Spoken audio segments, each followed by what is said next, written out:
two also has to do with energy as well. And that is that I have heard that energy is translated, again, if we'll use negative energy that somebody may have, translated into other inanimate objects that they may be around, such as furniture that they may sit on, clothing that they may wear, etc. We're not going to disagree with that, because everything, an artist who is in joy and paints a painting, only those who are in that mode will connect with that painting on that level.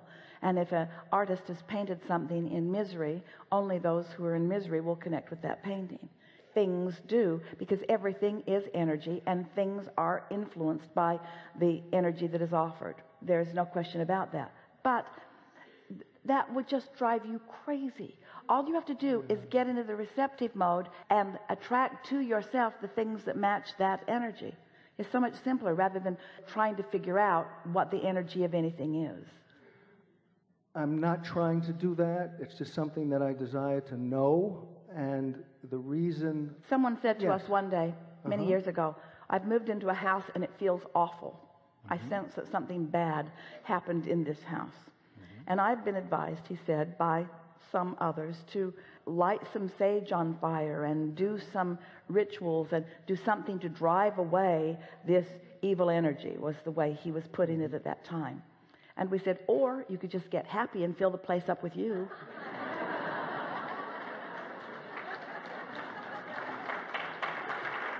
Because your attention to it causes you to meet it on that level, and then it doesn't matter how much sage you're burning.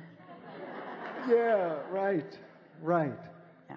So, in effect, unless somebody is on that level, it doesn't really matter. For a while we were talking about these vibrational discs and how they feel, and there's the discouraged disc, and Esther thought it was like the 7 dwarves of discs. You know, there's grumpy and sleepy and happy, and no one can jump on your disc. You only meet those that are at the same vibrational level that you are. So if you find yourself surrounded by or having experiences that feel discouraging, that's the disc you're on. Nobody jumped on your disc and discouraged you.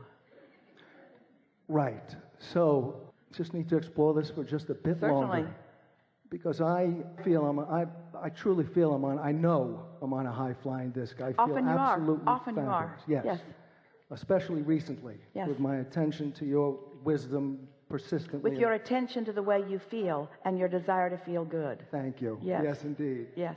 My question now more relates to others who aren't necessarily aware of energy being translated into inanimate objects, and for those that may then get them, whether it be secondhand clothing stores or Craigslist or whatever. Esther bought a truckload of Chinese antiques and put them in her home and in her center building in Texas.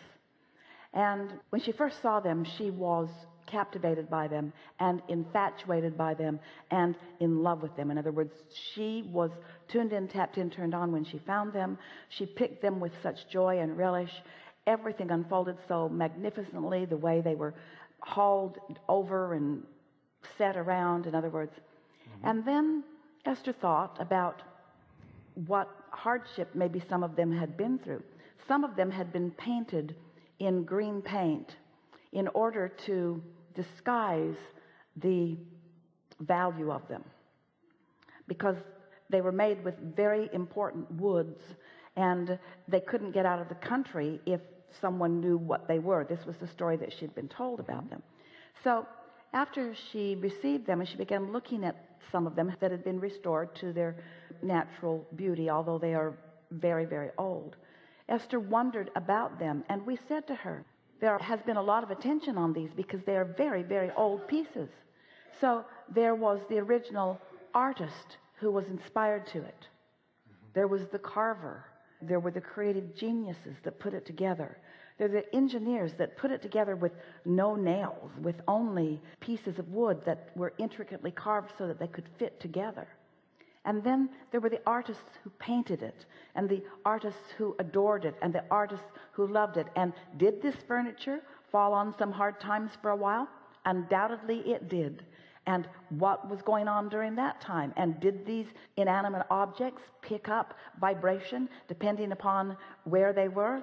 Of course they did. But what energy do you want to harmonize? In other words, you could meet someone who had a terrible childhood who is now joyful. Do you want to talk about their childhood, or do you want to focus upon their joy? Absolutely. And so all of these things have layers of energy. Even the components that they're made from have energy. The paint that has been put upon them has energy. The intention of everyone who has enjoyed them has energy. We said to Esther, just the appreciation of these shop owners who have adored this property for as many years as they've adored it.